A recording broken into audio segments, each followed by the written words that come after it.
Hey guys, it's Log Cabin Hub here. Thanks for joining us. Today, I want to show you how a couple in Alaska built their own off-grid log cabin. We'll start off with a few pictures of the build, then I'll go into the detail about each step.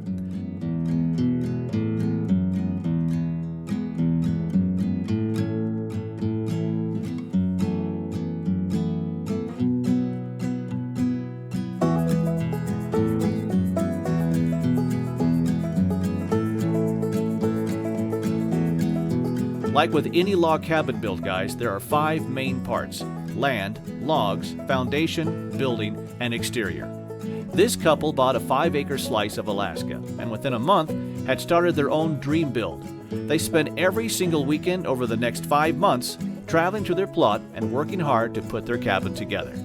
When they started their build in April, there was still heavy snow, but this certainly didn't put them off felling trees. They cleared their future cabin site and spent the next 4 weekends cutting and peeling logs. By the start of June, they had cut and peeled 75 logs and were ready to start laying their foundations.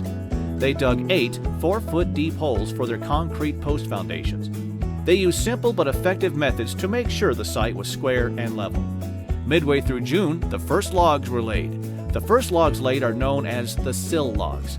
The sill log should be the largest in diameter and straightest of all your felled logs. You could choose to hew or half log the sill logs. There is more information in the description on all the different methods of laying sill logs.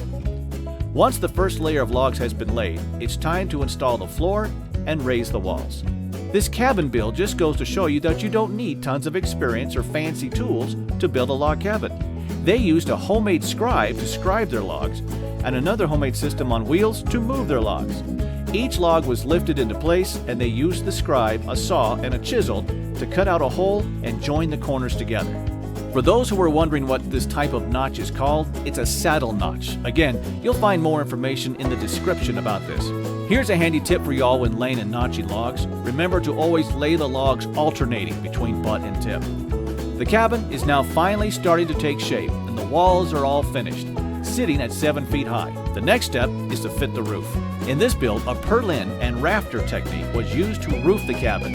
Unfortunately, the couple were down to their last few logs, most of which were quite slim. But as you can see in the pictures, slim logs work quite well.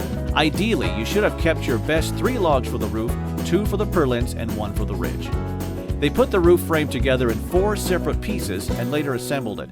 Finally, once in place, they chiseled the logs flush. Once the roof was fitted, the next step was to cut the windows out. Some people choose to do this during the log wall process, but it works this way too. Just make sure you have good lentil logs above the cuts to easily transfer the weight. They installed a wood stove and insulated the roof to keep warmth in. Once the windows were in, it was starting to feel like a real log home. At this point, they are 5 months into their build, which is impressive considering they've only been working weekends on it, and the exterior and main parts of the build are finished. Over the next few months, all the finishing touches were applied to the cabin, including chinking interior fittings, building unique pieces of furniture, and the finishing touch, adding the moose rack to the porch of the cabin. I personally love to see build like this. It shows with determination and enough time, it's possible for people with no building experience to build a long-lasting and beautiful home. If you're thinking about building your own log cabin, you can grab your 2 free chapters from our guide using the link in the description.